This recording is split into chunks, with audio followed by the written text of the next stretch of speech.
Hi, Steve Schlagel here.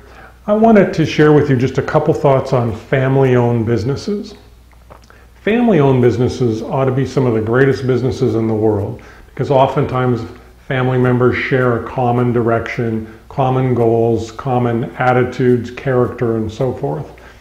But many times they're not. And one of the reasons that they're not is because a family member is kept on board that doesn't belong in the company.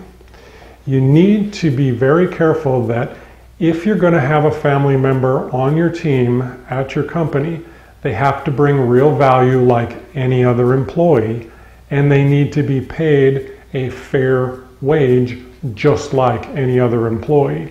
The thing that just destroys family businesses that I see all the time is they've got family members on board that aren't really contributing to the company, but they wanted to provide a job for that family member because they were struggling or they had other issues. And second, they pay them an excessive salary far beyond what their value is to the company.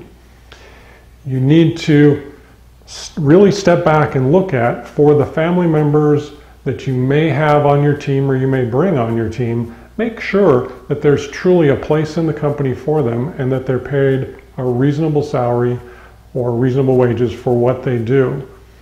If you pay them too much and put them in a position where they're really just parked there and they're not providing the services that you need, the issue is that at least with that function within the company, it's going to be substandard, which is going to make your company substandard. And if you pay them too much, you put golden handcuffs on them and they can't afford to go somewhere else because no one else would pay them that much. And so you're doing them a real disservice and you're hurting the chemistry of the people that work together within your company. Be real careful about that. Everybody needs to pull their weight and to be paid fairly within your family business.